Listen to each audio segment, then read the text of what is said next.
We all know what it is like to hurt or to be hurt. There are all kinds of hurts that we endure throughout life. When I was a kid, I remember playing in my grandma's backyard. It was myself, my brother, and my 2 cousins, and we were playing on this flatbed trailer that was parked back there. We were taking turns trying to see how many of us it took to tip it up and balance it, and then we'd jump off. Well, long story short, my foot was in the wrong place when they jumped off, and the tongue of the trailer landed right on the top of my foot. It hurt so bad. In fact, I spent a few weeks on crutches after that. But hurt is more than physical pain. This other kind of pain goes deeper. It sinks into our very being, where we hurt in ways that are too hard to put into words. As a young adult in college, I lost 4 friends in car accidents.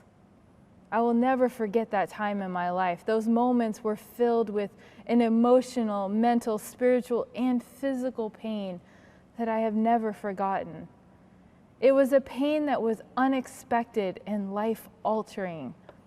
It was a pain that has sunk deep into the very person that I am today. These kinds of pains come from the outside world, from discrimination, from accidents, from life events that we have no control over. But sometimes the hurt we endure comes from within, from ourselves. When we agonize over decisions that are made, or the stresses from striving to climb the work ladder, or worries over money for needs versus wants. We hurt ourselves with loathing self-talk, guilt over words spoken in anger, and even our own sense of failure when we don't measure up to some self-imposed target that signifies that we're there, wherever or whatever there is. And then there are those times that we hurt others with our words dripping with hate or judgment or anger. We hurt people with our actions and even our expectations. We hurt others because we hurt. We hurt others out of fear, anxiety, insecurity, and pain. We don't always mean to, but it still happens. Hurt exists in such profound ways in ourselves, in our society, and even in the church. Hurt, when not dealt with, can derail us in ways that we don't mean for it to. Hurt can define us and redefine us over and over again. Well, today's parable is the parable of the pearl. It's a short parable, but it packs a mighty punch. So let's dig in a little bit. So who is this merchant searching for fine pearls?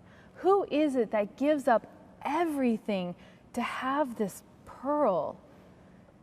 Imagine with me for a moment that it's Jesus who is the merchant, that it is Jesus who is seeking and searching for this elusive pearl. It's a quest, and when he finds it, he gives up everything for it. It is so valuable that nothing else compares to it. But what is the pearl? Why does it have such value? And what is given up to acquire it? And why? Why does it matter? Do you know how a pearl is formed? A pearl is the response of an oyster to an injury. A piece of sand or some other irritant gets inside the shell of an oyster, and it is so irritating. Like when you walk through your house and you're stepping on the floors and a pebble sticks to your feet. Or when you climb into your bed just to feel crumbs annoying you while you're trying to get comfortable. Well, at least for us, we can sweep the floor or brush the crumbs out of our sheets. But an oyster has no hands. The oyster can't get rid of this irritant, so it stays. This speck of sand just sits there, and the oyster has no other defense except to transform this irritant into something else. It's kind of poetic. From something painful, from an injury, from a hurt, from an irritant, the oyster can't get rid of, it becomes something beautiful. The speck of sand is transformed into something of value and worth. Over time, a beautiful pearl emerges from what began as a hurt. What if we are the pearl that Jesus sees? What if we are the something beautiful and of incredible value? We aren't the irritant, but instead we are the pearl that develops as a result of the hurt. Through pain, we shift and we learn. Through pain, we are changed and transformed. Through pain, we gain strength and wisdom. Through our pain, beauty emerges. And Jesus is looking around and sees through our pain, through our hurts, through our injury, and recognizes our beauty and our worth. You see, we aren't the ones giving up our possessions to claim Jesus. There's no cost for Jesus' love or for God's grace on our part. We are freely and generously given all of that and more. The cost was not to us. It was Jesus that was searching.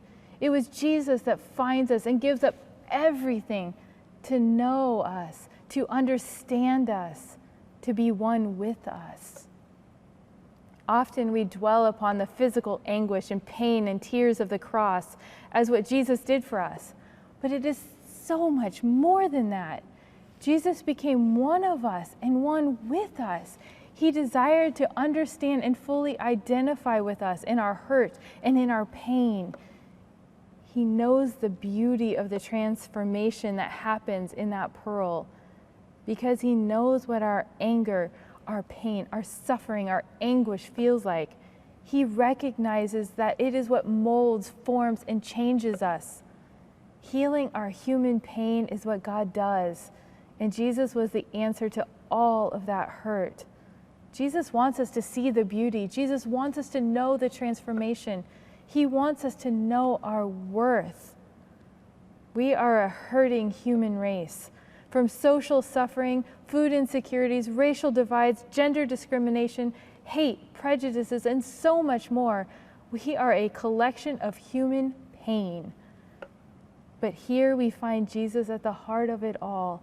He saw the agony and struggles, and he joined us. He knew there was more to it than pain, that there is a priceless brilliance on the other side of it. He knew and saw the potential beauty that exists in each of us as humans, us as a collective community, and us as a church.